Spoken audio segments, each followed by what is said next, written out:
Boosie is once again facing serious trouble, and this time it appears he's headed straight to prison. Recently surfaced footage seems to confirm that Boosie's about to be locked up for good, but there's a much bigger picture unfolding here that I'm going to break down for you right now. But before I dive into all of that, check this out and make sure you hit that like button, subscribe to the channel, and share this with everyone who needs to see it. So we got you on 8 murders and all this shit. You know, I want my lawyer. So, you know what I'm saying, like, they was after us, Vlad. They was after me, but I feel still hold a burden on me that I want. So they're mad that you beat your murder. That's how I feel, because anybody under me who done got in trouble after that, they get sent, bro. Through the book out. They get A hip-hop artist from Louisiana who's reportedly linked to 9 separate homicides managed to escape conviction on a federal murder-for-hire charge that could have resulted in a life sentence, and since then has kept evading the criminal justice system as if he possesses some kind of immunity. That artist is Lil Boosie, and following my examination of legal filings, law enforcement records, and statements from witnesses, the findings I uncovered are going to leave you stunned. I already knew what it was. I wanted to sip. You know, I wanted to sip. Boosie is known for allegedly having people eliminated. Boosie has a reputation for supposedly ordering executions, and despite walking away from all his murder-for-hire accusations in 2012, it appears federal authorities may have recently uncovered fresh evidence connecting him to these crimes once again. This involves an individual who purportedly hired a teenage assassin just 15 years old for under $3 grand per victim, established a ruthless criminal operation that spread fear throughout Baton Rouge, and incredibly avoided prison despite what appeared to be compelling evidence against him. Person come in the house, I talked to him and try to get them. I even call his uncles like, man, won't y'all help me, man, you know. Are they still back Baton Rouge? Yeah.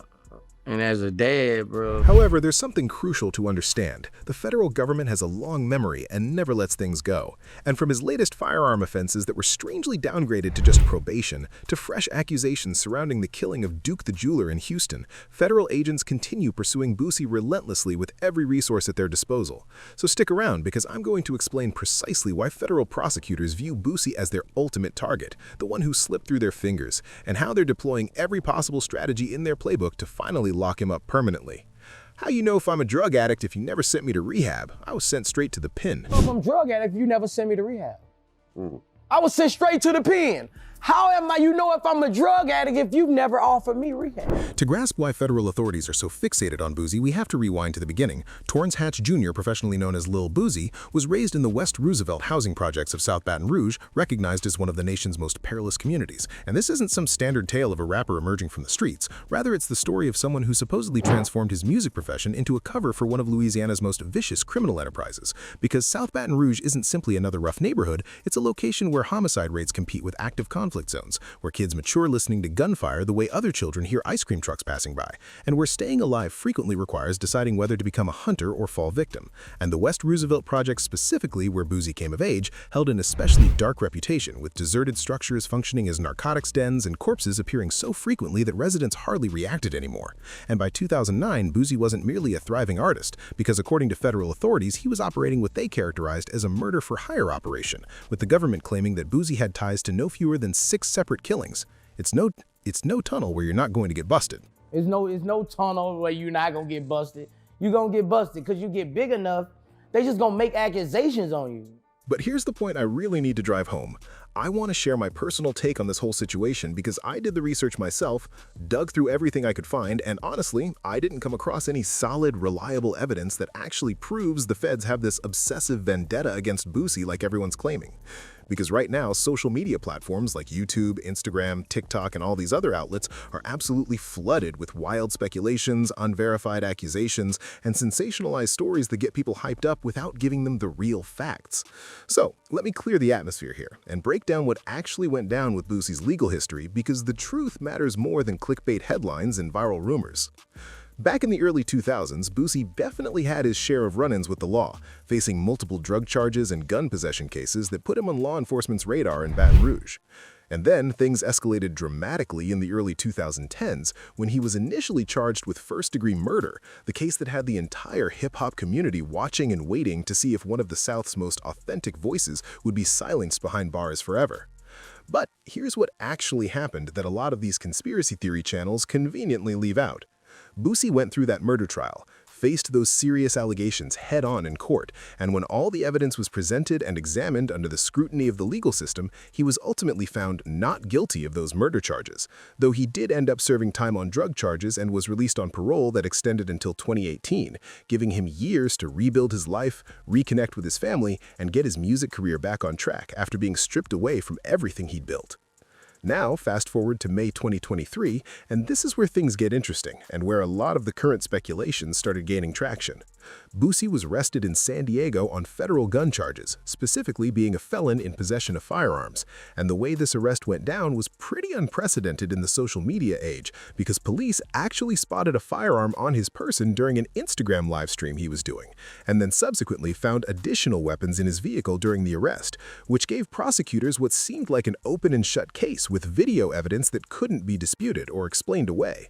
And this is the kind of situation that would normally result in serious federal time, because the feds don't play games when it comes to convicted felons possessing firearms, especially when there's clear visual documentation of the violation. Then, in 2025, the legal proceedings reached a resolution when Boosie made the strategic decision to plead guilty to those federal gun charges, accepting responsibility for the violation rather than taking his chances at trial.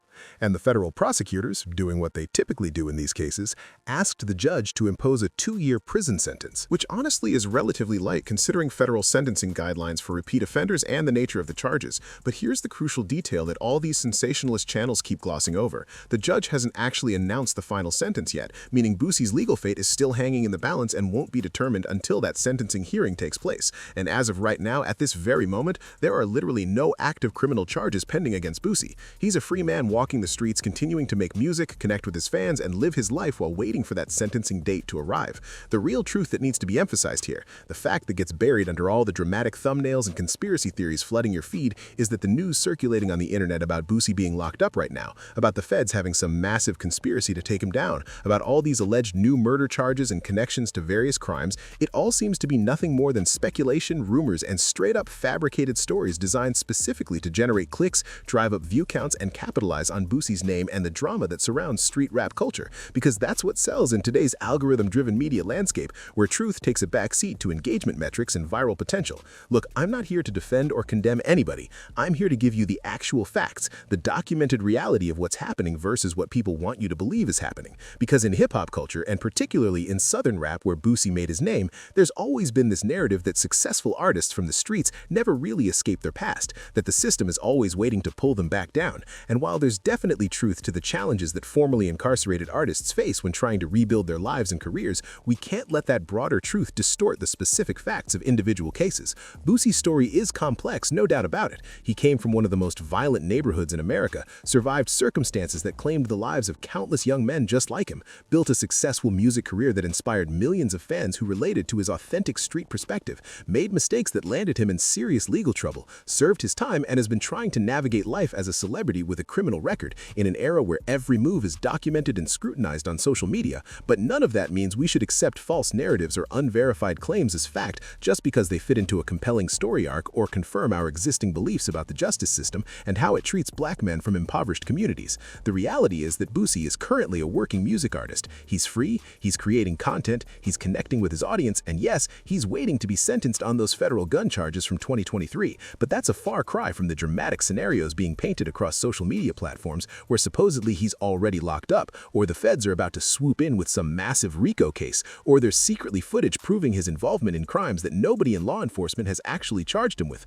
Because if such evidence existed and was as damning as these clickbait channels claim, federal prosecutors would have absolutely brought those charges already, since they don't typically sit on slam dunk cases when they have a defendant already in their crosshairs on other charges. So I'm telling you straight up, follow my YouTube channel if you want the real news, the verified information, the actual facts about what's happening with Boosie and other artists in the hip-hop community, because I'm committed to cutting through the noise, doing the actual research, and presenting you with truth over sensationalism, even when the truth is less dramatic than the fiction being sold to you everywhere else. Because at the end of the day, these are real people's lives we're talking about, real legal situations with real consequences, and they deserve to have their stories told accurately, rather than being turned into entertainment content that prioritizes shock value over accuracy.